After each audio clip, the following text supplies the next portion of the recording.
Okay, so I've been mounting up new chains and getting all the shafts shoved back in. I want to talk a little bit about shimming this clutch to the bearing. So note I've got my two PVC spacers in here, and I look at it and I can just see that chain's crooked. It's going to run crooked.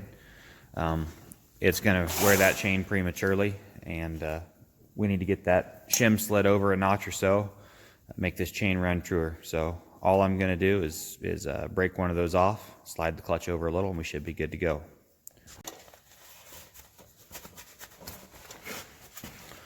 Going to use my old broken screwdriver here. It's just the right width to whack one of these things, put a divot in it, and break it out of there if I can keep it from turning on the shaft. Once I get a hole knocked in it, we'll there we go. I got her broke. Once I get a hole or groove shoved in it like that, I should be able to walk it off the shaft. A lot like a hard plastic version of those spacers that you use on the seed drive transmission. Come off of there.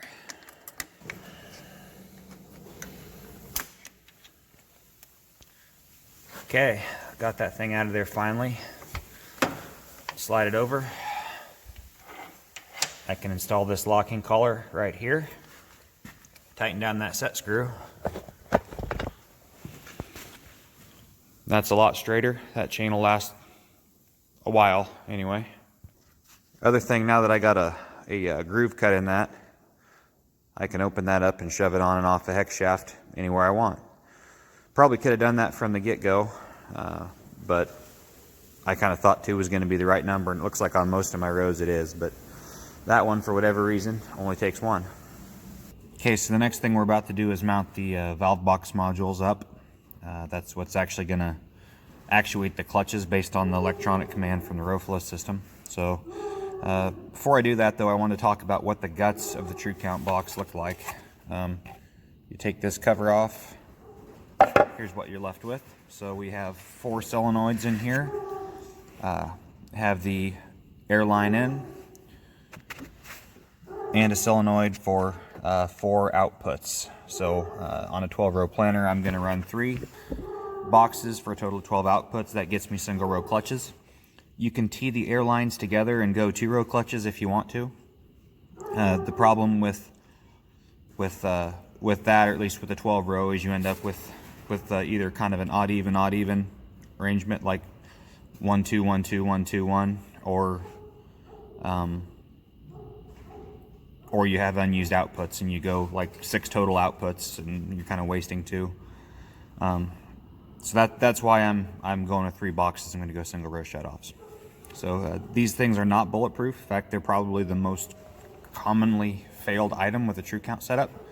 But luckily, there's usually a few things you can do to keep them alive. The big one is don't leave air in the tanks over season and then continue to run it. So moisture is the death of these.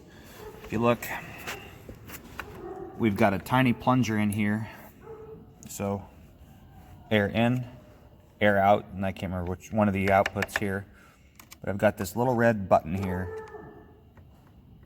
See how little that moves? That's running a little valve inside of this block that lets the air through. It's in a normally closed setup, so it doesn't allow air through unless you actuate it. Well, we need air to actually stop the planer from planning. So you'll know that there's a problem with this, either with this solenoid or with the clutch, when the row fails to shut off at the end. So a couple things I can do there to help it if it's stuck on me. Now, this isn't something I'm going to do preventive, but this is something I can do kind of to get the thing healed back up and get me back to planning. You'll take it, do what I did, just put a drop of air tool oil on there, cycle this thing up and down.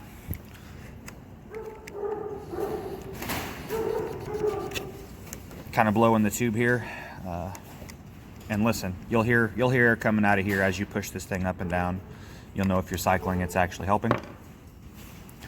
So It's just 2 screws that hold this thing on. I've got a plunger and a spring that goes on this hole, and that's what my solenoid's actually actuating. It's letting that plunger jump up and down. Put this back on very carefully. So I'm gonna very carefully sit this on.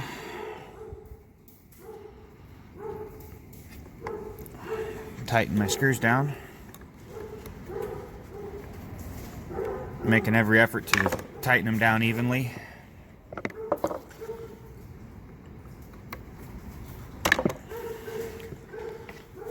So you'll notice too, if you're ever having problems and you got a row that won't shut off, get out of the tractor and listen. A lot of times this box isn't sealed real tight, it's just a plastic cover on here, and you'll actually hear air hissing out around one of these boxes. So remember, in this case, again, it's normally closed. We need air to shut it off. If it's not shutting off, that reason could be you've developed a leak and you're not getting enough air to the clutch to actually run that plunger and shut the clutch off. So when they're like this, you've got these, just a little rubber detent in there. Be careful with it, but you can, the same thing I was doing, actually affecting the bottom of the valve, you can do that with the screwdriver or anything that'll fit in this little hole. So that's the nuts and bolts of the valve box module. Next up, we're going to get them mounted. So when it's actually time to mount this thing, I have a few considerations to work through. The first is I need it centered on the section that it's going to control as best I can. The reason for that is there's latency in air systems. It's no different than the air brakes on a truck or anything else. From flash to bang takes time, and we can affect that electronically when we actually calibrate this thing, so we can still make the shutoffs turn off where we want to. But for them to be consistent, I need my air hoses from each of the section outputs to the clutches itself to be a similar length. If this output were 3 times as long as this, and I'm electronically switching them both off at the same time, this one will shut off sometime before that, and my actual start-stop will be inconsistent. So this the box doesn't have to be perfectly centered, but the goal here is I need the hoses to be as uniform in length as I possibly can from this box to each of these 3 rows, and then around the corner to this. So this box is going to run my wing plus my left-hand row unit on the center of the toolbar. So I could have put that in the main frame here, so to avoid a line running around the corner. So I know I have to have a line in, and I have to have a line going to output 4, row 4.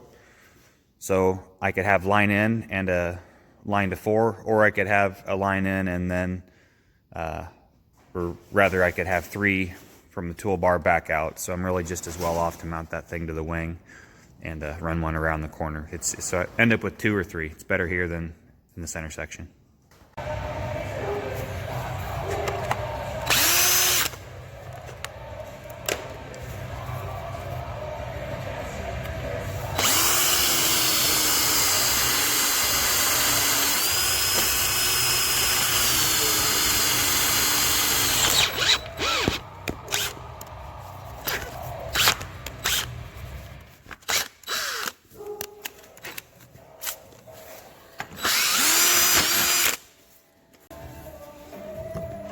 And one uses for pole barn screws. I'm going to take my roll of 1/4-inch air line, make my first run here, which is going to go from box 1, output 4 to row 4. I'm going to kind of use that as the benchmark for how long the rest of these runs of tubing are going to have to be.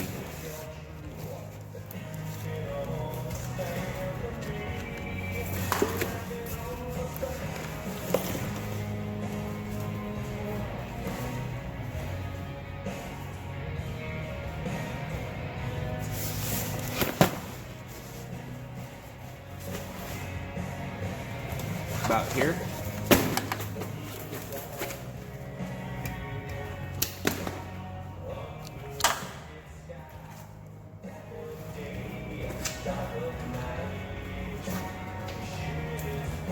Okay, so row 4 plugs to output 4.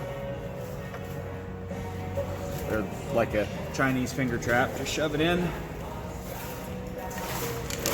Seal fairly well.